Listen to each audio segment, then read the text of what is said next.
Today, I'm going to give you 5 qualities to look for of safe relationship.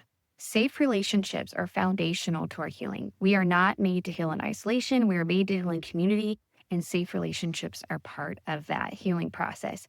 If we find relationships that aren't safe and we begin sharing our heart and our story and trying to build community, it can do more damage and take longer to heal. So I want to teach you how to avoid that with these 5 things to look for in safe relationships.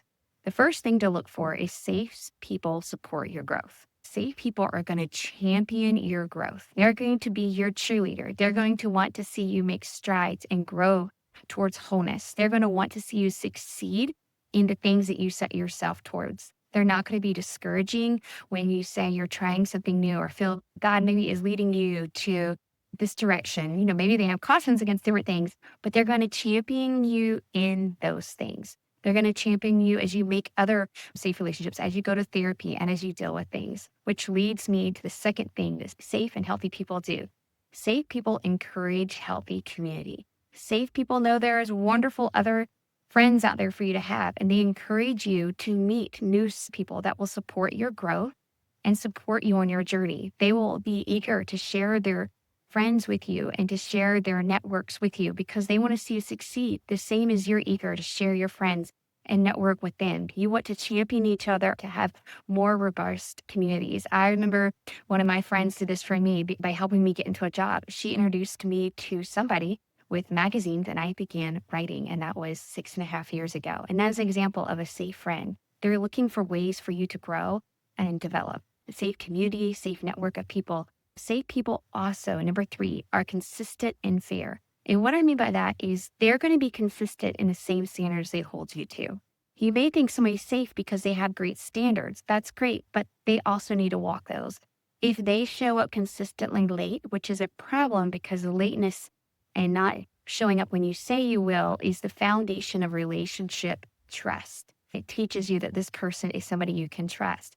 But if they consistently show up late, and are not available, and then they get angry at you when you show up late because maybe you thought, oh, the relationship is showing that we're flexible, or I don't even know how that works, but I'm just saying safe people are consistent and hold themselves to the same standard. They will also want to hear your problems and what you have to say. They will not ask you to always hold space for them while they don't listen to you as well. They will walk with you through the hard things the same as you'll walk with them through hard things. That doesn't mean they can't set boundaries and say, if you are late, they can say, this hurt me and this is how this made me feel. Or, hey, I don't have capacity to hold space for you in this moment and this thing.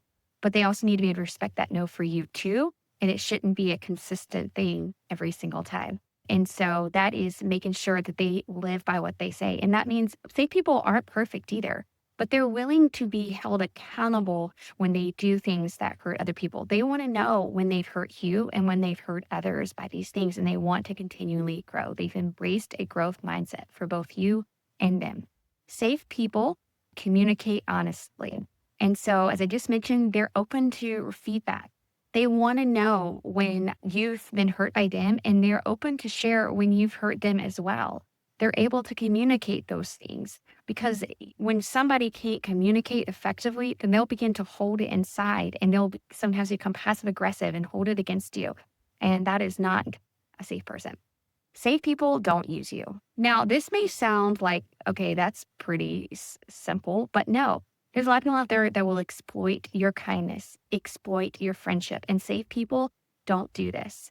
They will not form a friendship solely for their own benefit. They want your good in mind too. They're not just showing up when they get something great from you, when you're giving of yourself, when you're giving them something, and when you're in your happy, joyful self. They also show up in the hard and in the mundane and walk with you through difficult times. If they're only wanting to be around you when you're in your best mood, best self, and when you're willing and able to give them something, they're exploiting you. They're using you.